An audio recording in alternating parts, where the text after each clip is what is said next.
Hi விவோஸ், இன்றைக்கி வந்து நம்ம என்ன பார்க்க போகிறோம்னா மகாநதி சீரியலுடைய ப்ரமோ பார்த்து தாங்க இந்த வீடியோவில் எப்படி பார்க்க போகிறோம். வாங்க பார்க்கலாம். மகாநதி சீரியலில் இன்றைக்கி எபிசோடில் பார்த்தீங்கன்னா விஜய் வந்து ஒரு வழியாக சமாதானம் ஆகி காவேரியை பார்க்க காவேரி வீட்டுக்கு வராருங்க. காவேரியோட அம்மா சாரதா பார்த்திங்கன்னா வந்து விஜய் கிட்ட சண்டை போடுறாங்க. காசை வாங்கிக்கிட்டு நடிக்க வந்தவங்களுக்கு ஒரு குழந்தைய கொடுத்துருக்கீங்களே, இது பெரிய பாவம் அப்படின்னு சொல்கிறாங்க.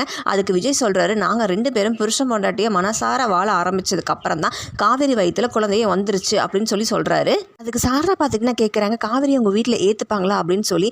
விஜய்க்கு வந்து புரிஞ்சிருச்சுங்க, காவேரி ப்ரெக்னெண்ட்டாக இருக்கிறது வந்து பிரச்சனை இல்லை, எல்லாரும் சேர்ந்து எதையும் மறைக்கிறாங்க அப்படின்னு தெரிஞ்சிருச்சுங்க. யாராச்சும் என்னாச்சும் சொல்லுங்களேன் அப்படின்னு சொல்லி விஜய் கேட்க, ஆனால் யாருமே பதில் சொல்லாமல் அப்படியே நிற்கிறாங்க.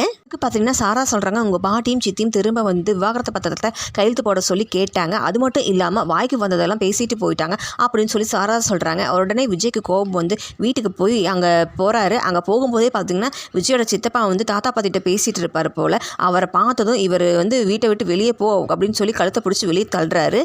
விஜய் பார்த்துக்கிட்டிங்கன்னா அடுத்தது பாட்டிக்கிட்ட போய் வந்து காவேரி கிட்ட வந்து ப்ரெஷர் போட்டு வந்து டைவர்ஸ் பேப்பரில் கையெழுத்து வாங்கிட்டா நான் வந்து ஒத்துப்பேன், நீங்கள் எப்படி வந்து நினைச்சீங்க அப்படின்னு சொல்லி பாட்டிக்கிட்ட கேட்குறாரு விஜய். அப்படி கேட்டதும் பாட்டி பார்த்தீங்கன்னா அப்படியே ஆடி போய் நிற்கிறாங்க. ஸோ இதுக்கப்புறம் விஜயும் காவேரியும் சேர்ந்து வாழ்வாங்களா இல்லையான்னு வெயிட் பண்ணி அதை அடுத்த எபிசோடில் பார்க்கலாம். ஸோ இது போல் மேலும் வீடியோக்களை பார்க்க மறக்காமல் லைக் பண்ணுங்கள், சப்ஸ்கிரைப் பண்ணுங்கள். நன்றி, வணக்கம்.